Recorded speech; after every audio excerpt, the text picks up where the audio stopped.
Grabe yung gigil talaga na pinapadama nito. Deserve niya yung award as Best Child Actress dito. Shucks. Alam niyo na ba ang balita, guys? Finally, after maipalabas sa Prime Video ang Saving Grace, ang adaptation ng hit at tumatak talaga na Mother, kaming nag-adapt from different countries ng Mother ng Japan.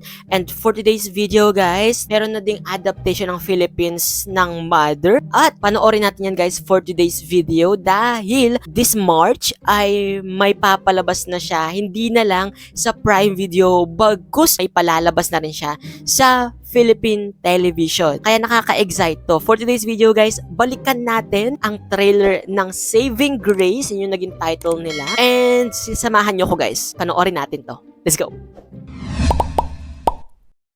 So, ito na ang Saving Grace. Panoorin na natin ang kanilang official trailer under Prime Video. Ito na, guys. Saving Grace. Bakit po sila magkakasama? Binabantayan nila yung isa't isa. Malayo pa yung pupuntahan nilang lahat.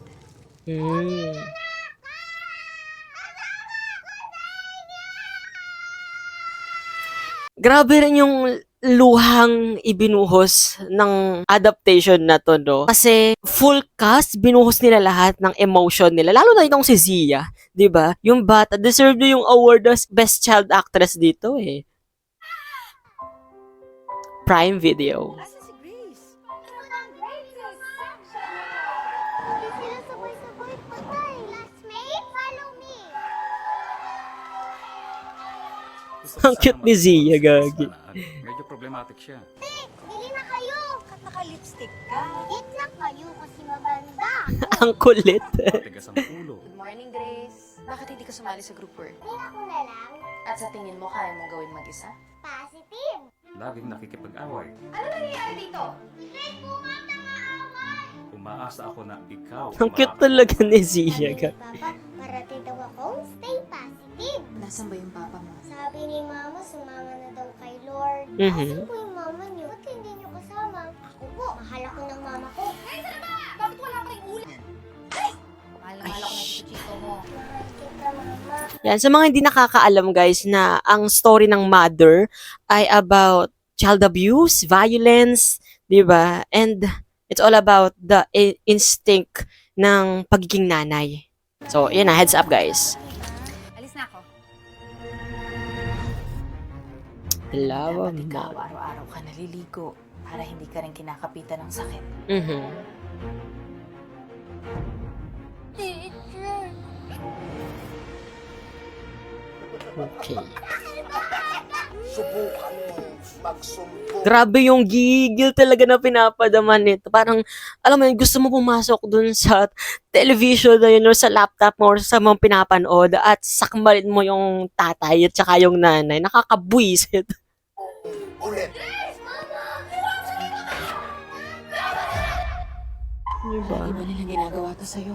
Di mo naman sabihin kung nasasaktan ka eh. Hindi ko kasi talaga sinasaktan ng anak ko eh. Kagaya ng sinasabi ng teacher. Yan, dito na nag-start yun. Kikidnapin ni Julia dito, yung teacher, si Grace.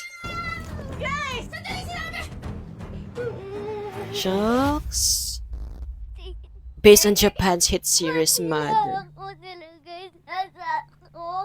Basura po ba ako? Ang sakit nung iyak na, no? Ba ako mahal? Grabe, kakilabot pa rin.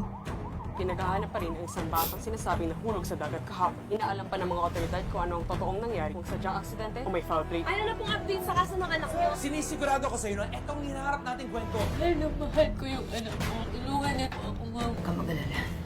Nanay mo ako. Ito na, start na. Hindi po tayo ng dalawa. Giging mabait po ako, promise. Kikidnapin kita. The mother of all dramas. Yeah, Julia Montes. Pero ka ba hindi sinasabi sa akin? Ang nakulong si Ana, malaking skandalo ito. Sa taong kasama ni Grace, isipin mong mabuti ang ginagawa mo. Ibalik mo sa amin si Grace. Ito na, start na yung habulan nila. Saving Grace. Oh, bumabalik yung yung gigil at the same time yung heart-stopping moment ng Saving Grace. So, panoorin naman natin for today's video, guys, yung teaser na inilabas ng ABS-CBN para sa kanilang untold story ng Saving Grace. So, ito naman, guys, ang untold story ng Saving Grace by ABS-CBN. Ba't nila ako tinatapon? Sa nanay ko ba? Iba ako mahal. Ang seryeng tumurog sa puso ng Pilipino. Exciting! Finally, nasa Philippine TV na ito. Deserve na yung malaking talaga, range, rich. Ang pinag-usapan. Bato ang hindi maiiyak sa palabas na ito. Ramdam na ramdam ko yung kwento. It's a beautiful, beautiful, very poignant project. Gusto mong pumasok sa screen tas tulungan yung bata and all. I don't cry because crying is a sign of defeat. But now, I'm defeated. At hinangaan. Kasi ang daming good reviews nito talaga nito online eh. Perfect cast, Julia yung pinakita niya dito. Ang batang perfect acting, and perfect story. Tayong bagong child superstar. Ngayong Marso, mapapanood na sa telebisyon. Hindi masama magsabi ko nasasaktan ka. Huwag ka matakot sa akin. Tutulungan kita.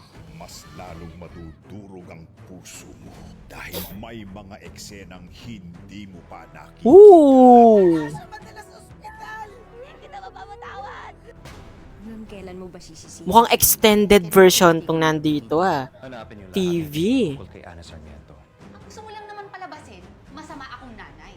Mahal na mahal ako ng anak ko. Ano mo ba siya? Mama ko po. Itutago kita sa puso ko. Ihanda na ang tissue. Sa teleseryeng Yun talaga yung sinabi dun ng original mother eh. Saving Grace, the Alright. untold story. Saving Grace, the untold story.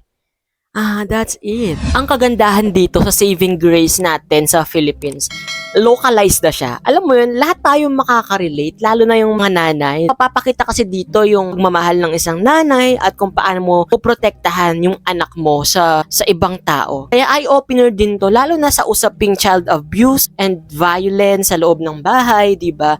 Na kailangan hindi nararanasan at nararamdaman ng bata yung mga ganong klaseng trauma. And itong Saving Grace, yung patunay nun, guys, dahil approve siya, guys. Super nice nitong adaptation natin ng Saving Grace. Kayo, guys, napanood nyo na ba itong Saving Grace? Ano, guys, yung masasabi nyo? Let me know in the comment section. Siyempre, guys, kung hindi ka pa rin nakasubscribe sa channel ko, don't forget, guys, to hit that subscribe button, and that notification bell para lagi kang updated sa mga videos na i-upload ko pa. This has been CJ, guys, your man of letters. Stay safe and stay motivated. Thank you for watching, guys. Bye!